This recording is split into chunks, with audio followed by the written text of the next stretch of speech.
94XO, it's MonneXo. I'm hanging out with the owner of Serendipity Homemade Ice Cream. Her name is Beckie Jacobs. Make sure you guys stay tuned.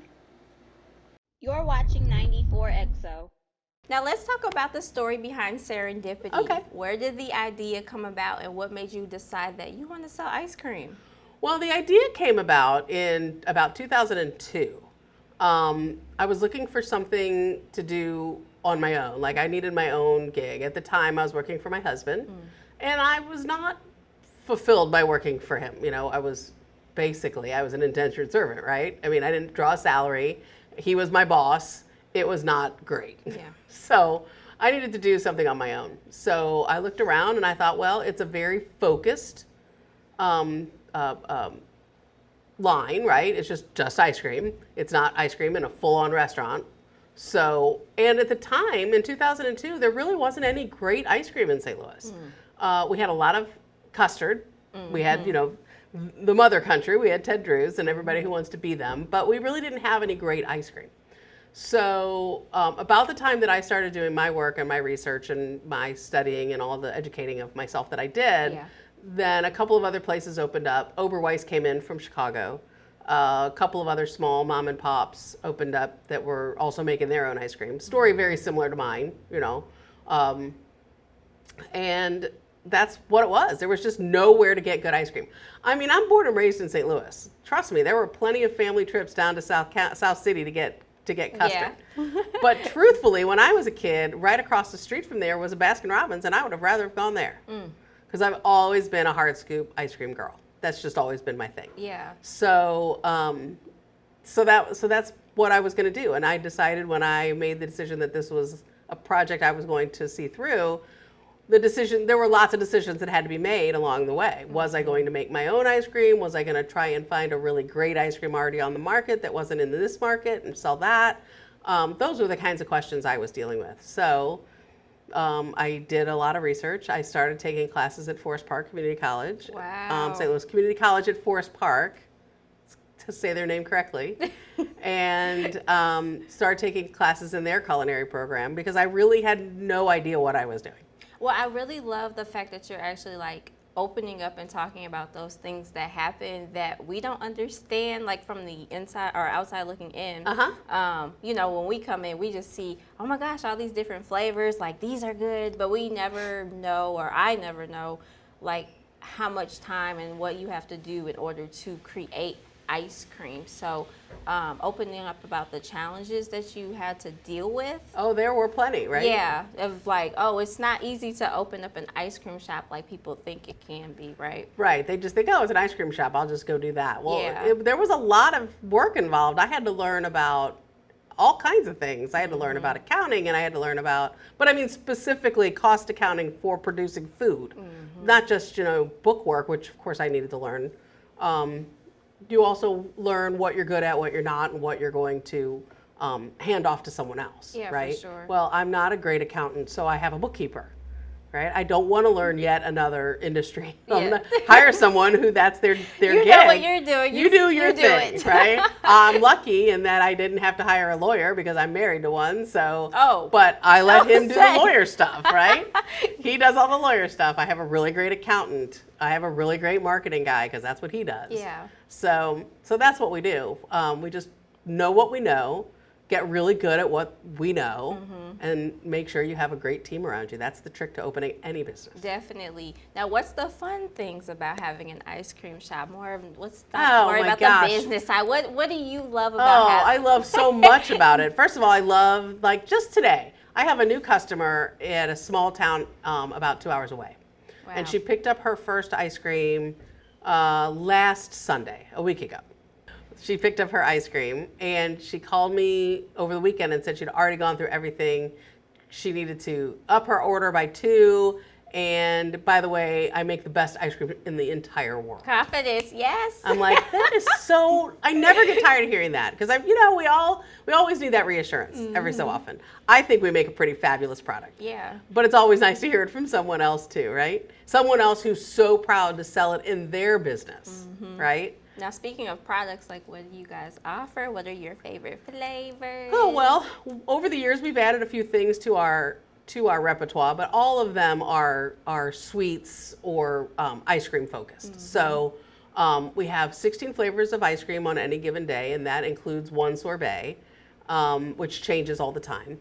And then we also sell, and we do all the things with ice cream, right? So we have shakes, and we have sundaes, and then a few, and I've always wanted to do ice cream sandwiches. So about 4 years ago, we introduced fresh baked cookie ice cream sandwiches. So we make all our cookies are made here in the shop from scratch. Okay. And then we heat them. So the cookies are made, right? And you can see them. We have them in display. And then when you come in and you order an ice cream sandwich, we put the ice cream between the two cookies, and we have a special piece of equipment that heats just the cookies. Wow. And not the ice cream. And that's So what do we you serve. have it to where it's already like pre-made where people can pick it up? Like how is The that cookies process? or the cookie sandwiches? The cookie sandwiches. We don't have them pre-made for people to pick up. That's why I was curious. How do you do that? How do you maintain like having? Because processed ones like at the grocery store is not like right. So our how cookies do are you- fresh. If you wanted an ice cream, if you wanted to just come in and pick up an ice cream sandwich, you would have to order it through our online ordering or call us. But we would prefer that we do that Okay. part online. Now, what would you say would be your summer flavor? Well, right now we are running a flavor that we do for baseball season. Okay. That's called Play Ball, and that's a caramel popcorn flavored ice cream with peanuts and a caramel swirl, and it tastes like Cracker Jacks. It's fabulous. But we really limit how long we have that out. So we're almost through that. We do it for the first month of the season because again, we're limited by how many flavors we can have at any given moment. I like to change things up a lot. Yeah, for sure. For the season, for whatever's going on. So in a few days, we'll switch that out and it'll become Mexican Cocoa. The other thing that we do every month, because Cinco de Mayo, right? The other thing that we are doing that we started doing this year is a Neapolitan of the month. Okay. So right now we did a spring fling, or a joy of spring is what we called it. And it was cherry, coconut, and gooey butter ice creams as a Neapolitan style. So 3 different flavors in one bucket. So I'm curious, how do you come up with these flavors? Are you Oh my just gosh. kind of like at home and you're kind of just randomly thinking? Keep in mind that I've been doing this for 17 years. Yeah. So some of them we've just come up with over the years, right? The Neapolitan was actually a result, the Neapolitan of the month was a result of a online chat I was having with some friends. And one of my friends who's in the food industry in St. Louis, he said, if you could pick any Neapolitan ice cream flavor, what would you pick? And like people just started posting stuff and I'm like, that's it, I'm doing this. Every month we will have a different one. So our first one was my friend Joel's, and it was chocolate, banana, and peanut butter. That's interesting. And it was really good. And then February, March, Irish, right? So March, we do this every year. We now call it Luck of the Irish, but it's Jameson, Guinness, and what's left? Ooh. Bailey's. Jameson, Guinness, and Bailey's ice creams, which are also the ingredients in what is known as a cocktail as an Irish car bomb. So you take the Bailey's and the Jameson and you drop it in a Guinness and you have a good time. And you have a good time. But I had a lot of people reach out to me and ask me to change the name. They found it offensive. Really? Yeah. Interesting. So as Maya Angelou says, when you know better, you do better, right? So if I was, and at first I sort of went, it's a drink. You need to respect that it's not my name. I didn't come up with it. Yeah. But then as I started getting more and more pushback from customers who were truly offended by it, I'm like, that's fair. That's legit. I'll change it because I don't have any attachment to that. And I was gonna say, like, speaking of that, like, have there ever been like recipes where you had them and then you tried them and it's like, no, this is not it? Yes. But really, there's no such thing as bad ice cream.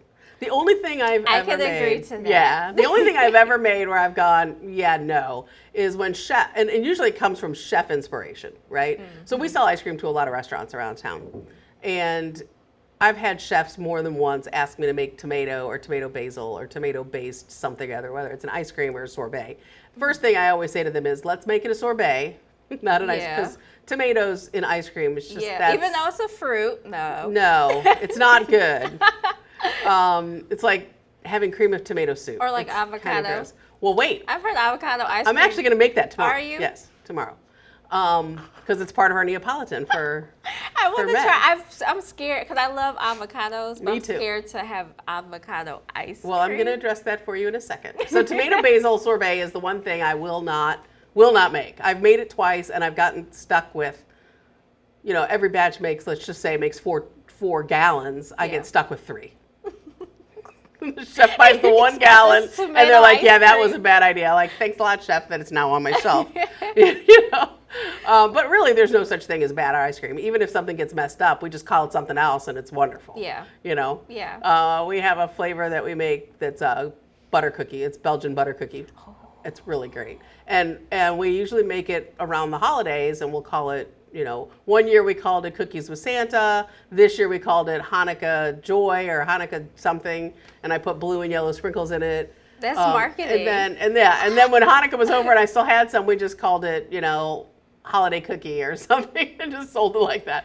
And it's really good. You're telling all the secrets. Oh, sure. It's always the same. I'm just telling you, it's always the same. When people come in, do they think that it's different flavors and act different? Because I know you have some loyal customers. Very loyal. Oh my gosh, this is so good. So our avocado ice cream. So for May, our Neapolitan is going to be Mexican cocoa, strawberry, and hopefully avocado ice cream. But we're doing the test run tomorrow. To see how it turns out. But I think it'll be excellent because, for example, we make a really great Sicilian pistachio ice cream. Mm. It is, you asked me what my favorite flavor is. That's it. That is my favorite flavor. And it is the most amazing thing you will ever put in your mouth. True Sicilian pistachio ice cream. It's buttery and, it's so good. It makes us want some now. It's so good. It's also extremely expensive to make because Sicilian pistachio paste is, as you can imagine. Pistachios are expensive already. Very expensive. Understandable. Yeah, so it's really expensive flavor to make. So I only make it for when chefs call me and I tell them, okay, I can make it. I have the ingredients. But you have to know it's going to be very expensive. Yeah. And they're like, okay, and if they agree, great. And if they don't, then they at least knew. It is what it is. Right. Yeah. Because I'm not making it on spec. It's too expensive, right? So avocado is just yummy fat, right? So imagine that that's just going to be so delicious, and it's going to be so good. We've made olive oil ice cream. It's the same thing. It's that buttery fat feeling in your mouth. It's going to be awesome. I was going to say, I'm excited. I want to try that. I can't wait. I can't make it tomorrow. Now, before I wrap up into the Causerie Jar segment, I want to know, what are you looking forward to for the summertime? I'm looking forward to being busy. Yes. That's what I'm looking forward to. Last year was such a depressing summer. Mm-hmm. We were busy-ish, but by no means were we busy. Yeah. People were just not out, as they should have been, not out, right? And our parlor, the room that we're sitting in right now, was closed for a year. We didn't have anybody in here for a year. So I'm looking forward to just having people here, inside, outside, just enjoying their freedom as they're getting vaccinated, I hope. Yeah. And just getting out. That's what I'm hoping. Yeah, definitely. And trying all the different flavors. I think you're going to have a lot of fun with that because when you see traffic pick up. Yeah, we're having a blast. The flavors have been great. And like I said, we also introduced a vegan program this year too. So now our vegan right now doesn't have an honored spot in our dip case, but we always have pints of it. Yeah. So, and that's been selling pretty well. So I was going to say, as long as they know there's a vegan option that attracts people in. Well, our sorbets have always been vegan, but now we have a vegan ice cream. Okay. Well, are you ready? Okay. So we're a little nervous. We're going to do this different today. I'm going to pull the questions and read them out loud. All right. I'm happy to pull them, but I can't see them because I don't have on my glasses. Okay, so the first question is, what would you like your dying words to be? Oh, I have that. Actually, I have that one. No, I have that. Whew, that was fun. Is that what you're going to say? Yep, that was fun. What a ride. Oh my gosh, I feel bad about that question. Why? It's a great question. Oh, this is a good one. What makes you angry? When people don't do their job. That makes me angry. I like that. Can I add another one? You can. Racism. Yes. Makes me angry. I like that you said that. I don't like that either. It makes me upset. It really makes me angry. Yeah. Okay. Last question. Have you ever had to scream help Yes. And if so, why? Usually because something is falling on me. I'm really short. I'm only 5'3". And I always tease my staff. You have to understand that most of the people that work here are under the age of 18, right? But several of the young men who work here are superiorly tall. Which is a good thing. Yeah, 6'4" and above, right? So I always tease them. I said, I don't hire anybody this size because I have this covered. So I need everybody to be up here so they can get the tall So they shelf can things. help me. Yeah, so they can reach the things I can't reach. But even today, my ice cream maker is 6'3", and I'm like, Robbie, I can't reach that. So he'll reach up and pull it for me. But yeah, help is usually because something is falling. Well, thank you so much. Can you let everybody know where they can find more information, where they can place their orders, or just you want me to do that right now? Yep. Go ahead. Okay, sure.